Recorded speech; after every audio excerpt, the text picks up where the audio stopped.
A ética cristã no culto, parte 2 de 5. Um texto escrito pelo saudoso pastor Antônio Gilberto e publicado no jornal Mensageiro da Paz em agosto de 1991, que aborda como deveria ser a atitude do maestro da banda musical, do maestro do coral, do encarregado da cantina, como que seria a frente do templo, o serviço social, os organistas e músicos da igreja e o encarregado da literatura.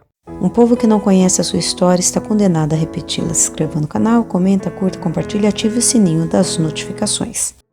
O maestro da banda musical.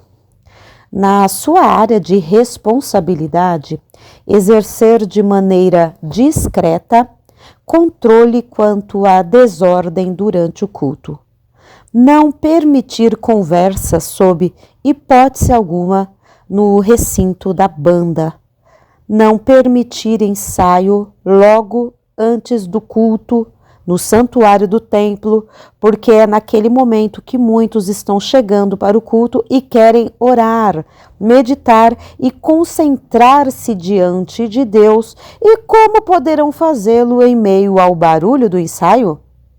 Orientar a quem toca bateria nos conjuntos e bandas para que una a arte ao bom gosto, ao bom senso, isto é, a dosagem na execução do seu instrumento.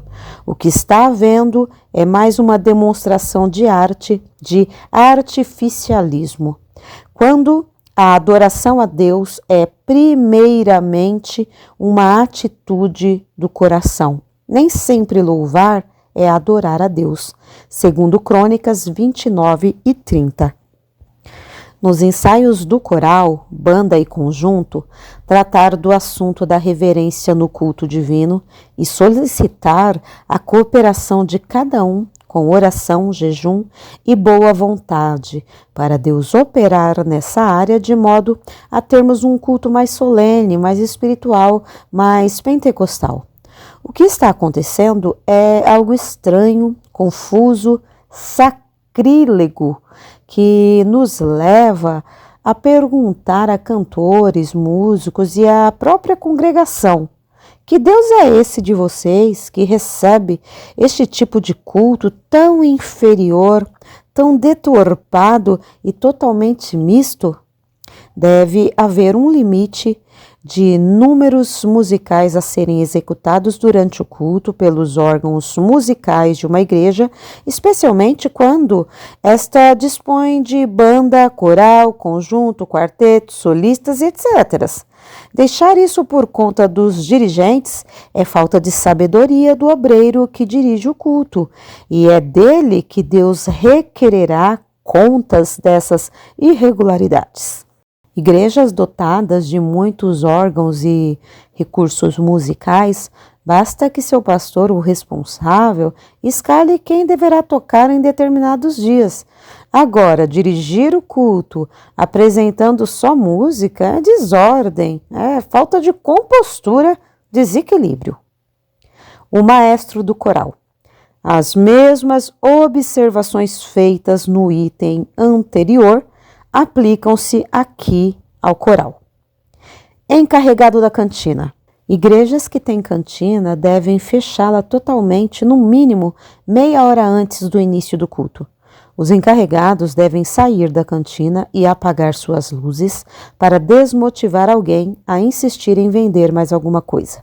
O salão de recepção, que muitos templos possuem, tem sido um dos focos de desordem durante o culto, com pessoas permanecendo lá sem qualquer participação no culto.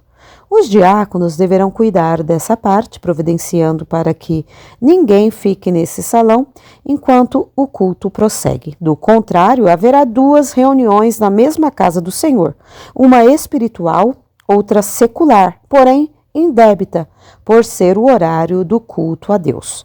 Em se tratando de festa, quando o templo nunca comporta o povo, é um caso diferente, é uma exceção, mas de qualquer maneira, os que estiverem lá deverão permanecer em ordem.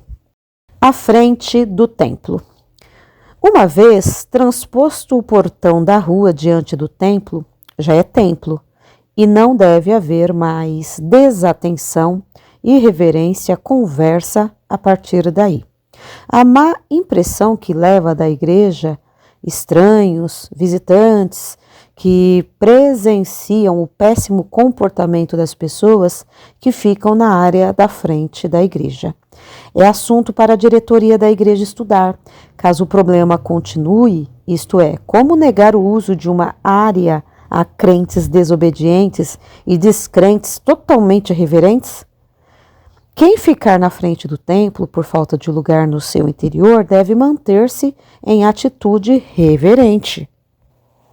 Os corredores externos do templo devem ser fechados logo antes do início de cada culto e mantidos assim até o final do culto. É melhor prevenir do que curar. Esses corredores têm sido um dos focos de irreverência dos cultos. O serviço social pode também contribuir para sanar problemas com seu interesse, boa vontade, oração, jejum, cooperação. Se todo o povo de Deus se interessar com amor, interceder e agir humanamente falando, Deus operará, repreenderá o inimigo, destruirá a força da carne. Os dirigentes de conjuntos. Nos ensaios e na oração dos ensaios, esse assunto deve ser abordado diante de Deus. Aliás, todos os órgãos da igreja que executam trabalho para Deus nunca devem iniciar qualquer atividade sem primeiro orar e, nessa oração, colocar esse assunto para solução.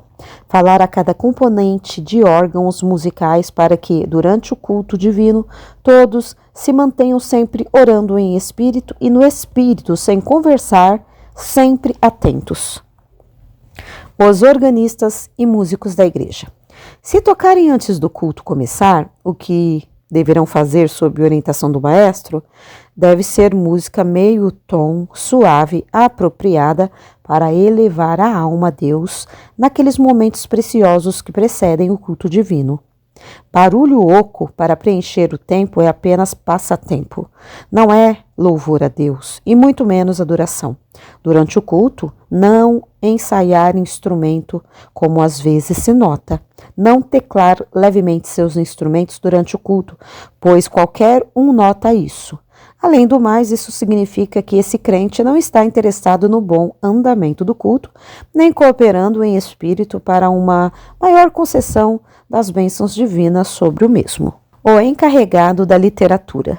Não permitir conversa, distração na área sob sua responsabilidade. Fazer o que puder com amor para manter a boa ordem no local durante o culto. Só com oração constante a Deus esse assunto será resolvido, mas de qualquer maneira sempre o teremos, porque sempre há novos irmãos chegando, muitos com maus costumes e novos convertidos que ainda não sabem como andar na casa de Deus. Portanto, é preciso sempre oração e jejum nesse sentido. Os obreiros que trabalham com crianças, como os do culto infantil e professores da escola dominical. Ensinar as crianças como se comportarem na casa de Deus, como entrar no templo, como andar dentro do templo sem chamar a atenção, como sair do templo em ordem. A casa de Deus não é parque de diversão para crianças correrem e brincarem à vontade. Se isto acontecer, os primeiros culpados são os pais ou responsáveis. Em segundo lugar, o dirigente do culto que não aciona seus obreiros para zelarem pela decência e ordem na casa de Deus.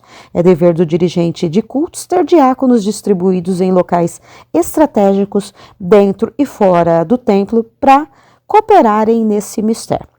A área junto ao púlpito não deve ser esquecida, mesmo que a igreja tenha culto infantil. Ter reunião com os pais para a mesma finalidade. A igreja pouco pode fazer em favor da formação da criança se o lar não cooperar eficazmente com a sua parte, ensinando, orando, jejuando, cooperando e apoiando. E no próximo vídeo, a parte 3 de 5, que trata do encarregado de serviço do som, os músicos que tocam instrumentos eletrônicos. porque nada podemos contra a verdade, senão pela verdade. Se você gostou desse vídeo, inscreva-se no canal, curta, compartilhe e ative o sininho das notificações.